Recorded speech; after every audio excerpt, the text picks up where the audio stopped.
आजा बे गोरी गोपाल पूरे गाँव, आजा बे रानी गोपाल पूरे गाँव। हीरो होंडा मा चढ़ा के ले जाऊँ रानी खमरिया बाजार, हीरो होंडा मा चढ़ा के ले जाऊँ रानी खमरिया बाजार।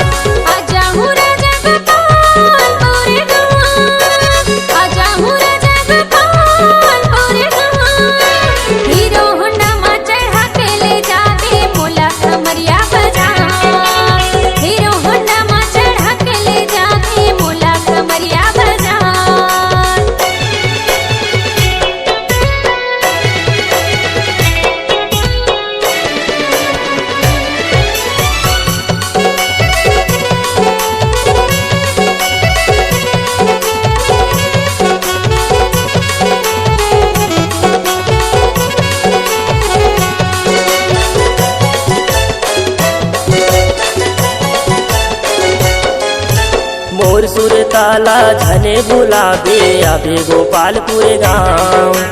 पूछत आबे रानी पूछ यादव मोरे नाम।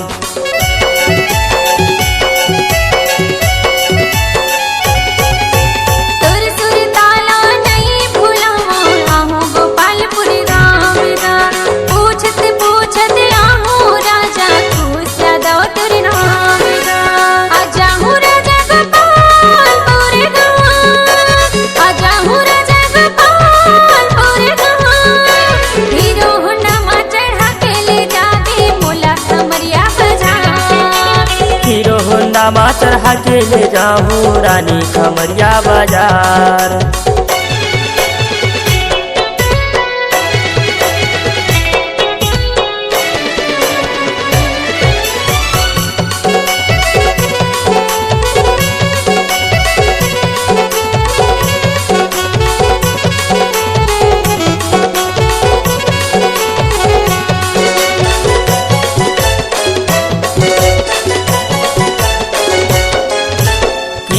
किस्म के खोआ मिठाई लाली जलेबी खवाऊँ।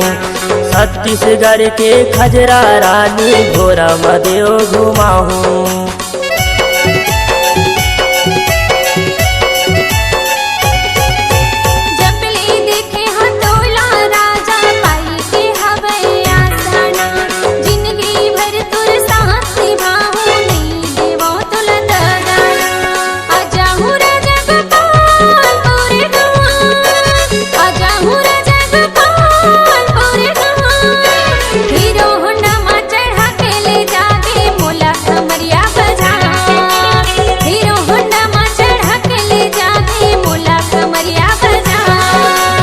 आजा बे गोरी गोपाल पूरे गाँव, आजा बे रानी गोपाल पूरे गाँव। हीरो होंडा मा चढ़ा के ले जाऊँ रानी खमरिया बाजार, हीरो होंडा मा चढ़ा के ले जाऊँ रानी खमरिया बाजार। हीरो होंडा मा चढ़ा के ले जाके मोला खमरिया बाजार, हीरो होंडा मा चढ़ा के ले जाऊँ रानी खमरिया बाजार।